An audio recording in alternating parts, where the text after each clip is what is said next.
2024 में राहुल गांधी के उस व्यक्तित्व से शुरू हुआ जो न्यूयॉर्क में ब्राउन यूनिवर्सिटी में जाकर उन्होंने राम के ऊपर टिप्पणी किया, भगवान राम पर, कि ये काल्पनिक पुरुष है। उससे आंदोलित होकर हमने यहाँ के लोकल अखबारों में, मीडिया में पढ़ने हमने इनको नोटिस दिया, राहुल गांधी को, कांग्रेस पार्टी को, कि आप लोगों द्वारा लगातार इस तरह अनर्गल बयान क्यों दिया जाता है। नोटिस जवाब ना आने पर क्षुब्ध होकर हम MP MLA मजिस्ट्रेट कोर्ट में 4 नंबर कोर्ट में हम गए। वहाँ पे गए तो वहाँ पे एक ये बात कही गई कि अगर कोई भारत का नागरिक भारत के बाहर जाके कोई अपराध करता है तो केंद्र सरकार से परमिशन लेना पड़ता, धारा 208। तो उसका या पुराना धारा 188 में आपने परमिशन चूंकि नहीं लिया, इसलिए मुकदमा चल नहीं सकता। तो हम जाके डिवीजन कोर्ट में कहे इस बात को कि सर इन्होंने गलत कहा है। इंक्वायरी और ट्रायल दो अलग चीज़ होती हैं। इंक्वायरी कोर्ट को करना चाहिए था, कोर्ट को कॉन्ग्रेस लेना चाहिए था, उसके बाद तो हमसे कहते तब हम भारत सरकार को पार्टी बनाते कि आप इन्हें परमिशन दीजिए। नहीं देंगे तो इन्होंने बिना सुने खारिज कर दिया। इस बात को कोर्ट ने सही माना। हमारे दी हुई 15-20 लॉ पॉइंट दिए गए जो कोर्ट ने कोर्ट किया है अपने निर्णय में, माना। इसलिए कोर्ट ने लोअर कोर्ट के फैसले को निरस्त कर दिया और पुनः सुनने के लिए उन्होंने कहा कि इन मुद्दों को पुनः सुना जाए और इसकी जांच की जाए।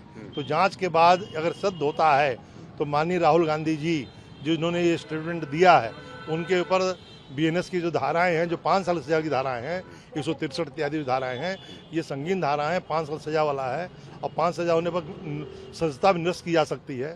तो ये संगीन धारा है, इसलिए राहुल गांधी को आना पड़ेगा यहाँ पे, आकर के अपना बचाव में अपना बेल कराना पड़ेगा, क्योंकि ये डांडिक अभिक्रिया है। ये रिफिल सिविल कोर्ट नहीं है कि वकील आ गया उनका काम हो गया। इनको खुद आना पड़ता है, आकर के अपना बेल कराना पड़ेगा, पेश होना पड़ेगा। इसलिए ये मुकदमा गंभीर है। तो ये क्रिमिनल केस है, इसमें राहुल गांधी को निश्चित तौर से होना पड़ेगा, हाजिर होना पड़ेगा। ठीक है। अब ये बताइए कि कब से शुरू होगा इसका ट्रायल? इसी हफ्ते शुरू होगा। जब ये अभी तो छुट्टियां चल रही हैं, अब आदेश नीचे जाएगा तो हम चाहते हैं जुलाई के फर्स्ट वीक में चालू हो जाएगा। आप बताइए कि इसको आप जीत मानते हैं, ये इस फैसले को? जीत ये हिंदू समाज की जीत है। भारतीय समाज, भारतीय जो इतना सहिष्णु समाज है, सनातन समाज, जो सबको बर्दाश्त कर देता है और सर्वे भवन्तु सुखना की बात करता है, बुजुर्ग कुटुंब करता है, उसके आराध्य हम जाते हैं राम जन्मभूमि दर्शन करने के लिए। वहाँ लिखा है राम मूर्तिमान विग्रह, धर्म विग्रह। ये धर्म के विग्रह हैं भगवान श्री राम।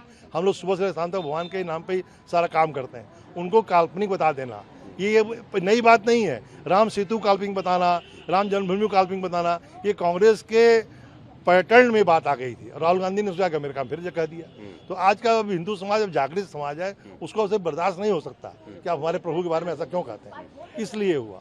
अब मुझे बताइए कि MP MLA court Yuzvendra Vikram Singh की कोर्ट ने ये जो फैसला दिया, एक लाइन में क्या कहते हुए फैसला दिया? दोषी मानते हुए फैसला दिया कि ये जो कहा गया, अगर ये कहा है तो दोषी है, इसकी जांच होनी चाहिए। यही इसका लबोलबाव है पूरे मुकदमे का। अब सुनवाई किस कोर्ट में होगी? उसी MP MLA कोर्ट में, नीचे लोअर कोर्ट में जो मजिस्ट्रेट कोर्ट है, जो त्रिपाठी जी कोर्ट जिसे खारिज किया था, वही कोर्ट सुनेगी। फिर से 5 साल की सजा सदस्यता जा सकती है? जी जाएगी, पक्का जाएगी। अगर सिद्ध हो गया और राहुल गांधी ने अपना बचाव नहीं किया कायदे से, तो निश्चित तौर से एक 25 फैसला होगा तो भी राहुल गांधी की सत्ता जाएगी।